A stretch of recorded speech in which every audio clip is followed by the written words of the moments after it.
نئے کپڑوں کے لیے تڑپ رہے. آپ تو وقت کے خلیفہ ہیں، اور یہ جو تھے ان کے اہلیہ، ان کے والد بھی بادشاہ، ان کے بھائی بھی بادشاہ، اور یہ شہزادی. اس کے باوجود بھی عید کا دن ہے، پرانے کپڑے پہننے کے لیے وہ بھی تیار ہے. تو کہتے ہیں عمر بن عبدالعزیز رضی اللہ تعالیٰ عنہ تو انہوں نے کہا کہ بچے نئے کپڑوں کا مطالبہ کر رہے ہیں، اور نئے کپڑوں کا مطالبہ کرنا بھی کوئی غلط بات نہیں ہے، یہ شرعی اجازت ہے. تو لہٰذا عمر بن عبدالعزیز رضی اللہ تعالیٰ عنہ نے جو وقت کے خلیفہ ہیں اپنے خزانے کے داروازے کی طرف ایک لیٹر لکھ کے بھیجتے ہیں کہ میری جو روزانہ کی مزدوری ہے 2 دینار کی، 2 دینار میں کماتا ہوں، یہ گھر کے خرچے میں ختم ہو جاتا ہے. میں آپ لوگوں سے یہ کہتا ہوں کہ وہ 1 مہینہ پہلے میری تنخواہ درخواست دی.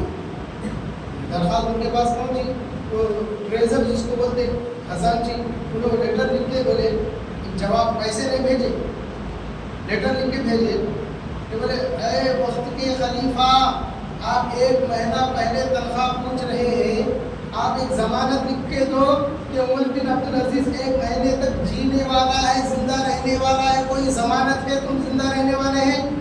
یہ سن کے ان کو پھر لرزہ طاری ہو گیا، نہیں معلوم ایک لمحے میں کیا ہونے والا ہے. 1 مہینہ پہلے تنخواہ پوچھ رہے.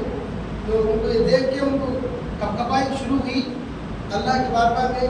یہ کہنے لگے میرا خزانچی مجھ کو توکل سے بچا لے، توکل سے میں باہر جا رہا تھا، توکل کے لیے مجھ کو بچا لیا. یہ کہتے ہوئے بچوں کو سمجھا کے کہے کہ دیکھو یہ دنیا کا جو لباس ہے، اگر اللہ ہمیں دولت نہیں دیا، ثروت نہیں دیا، لیکن تم صبر کا لباس پہنو. جو بندے صبر کا لباس پہنیں گے اللہ ان بندوں کو جنت کا لباس عطا فرمائے گا. تو لہٰذا یہ کہنے کا مطلب یہ ہے، ہم جہاں خوشیاں منا رہے، ہمارے مسلمان بھائی بہنیں فلسطین میں نئے کپڑے ان کے پاس نہیں ہیں، کھانے کے لیے کھانا نہیں ہے، لیکن ہم آج عید کے دن بھی ان کو یاد کر کے اللہ کے بارگاہ میں دعا کرتے ہیں، اے اللہ ہر وہ مسلمان جو مجبور ہے ان کو اچھے اسباب مہیا فرما، اور ان کے لیے اللہ رزق اور اچھے لباس کے اسباب اللہ ان کو عطا فرما. تو آخر دعوانا الحمدللہ رب العالمین. اب نماز کا طریقہ سنیے. نماز کا طریقہ کیا ہے؟ نیت باندھ لیا کہ آج میں نماز عید الفطر کی 2 واجب رکعت ادا کرتا ہوں 6 زائد تکبیرات کے ساتھ، 6 زائد تکبیرات کے ساتھ. وہ میرا کعبہ شریف کے واسطے اللہ تعالیٰ نے. یہی الفاظ ادا کرنا ضروری نہیں ہے، آپ اپنے الفاظ میں جو ادا کرنا ہے وہ ادا کریے جو آپ کو یاد ہے. بس یہ ہے کہ 2 نفل 2 نماز کیا ہے؟ واجب نماز ہے. کس کی؟ عید الفطر کی واجب نماز 6 زائد تکبیرات کے ساتھ، یہ نیت بات ہے. اور ایک دوسری بات، جیسے ہی امام صاحب نیت باندھ کر اللہ اکبر بولیں گے، آپ بھی اللہ اکبر بولیں. اس کے بعد ثنا پڑھنا ہے، امام صاحب بھی پڑھیں گے، مقتدی بھی ثنا پڑھنا ہے. ثنا کے بعد کیا ہوتا؟ اللہ اکبر ایک تکبیر ہو. اس تکبیر میں آپ اپنے ہاتھوں کو کانوں تک اٹھانا ہے اور چھوڑ دینا ہے. پھر ایک بار اللہ اکبر کانوں تک اٹھا کر چھوڑ دینا ہے. دوسری بات اللہ، تیسری بات اللہ اکبر.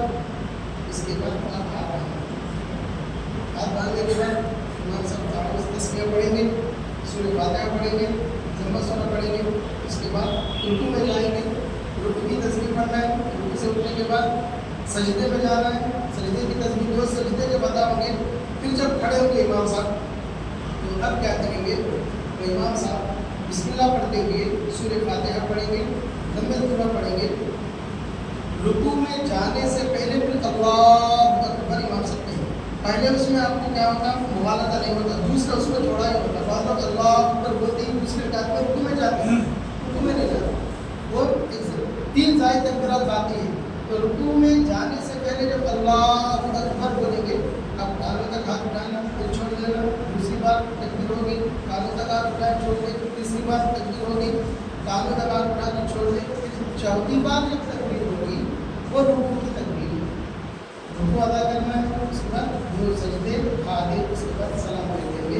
یہ اس مختصر سا یہ نماز کا طریقہ ہے. تو لہٰذا انشاءاللہ تعالیٰ آپ تیار ہو جائیں، انشاءاللہ نماز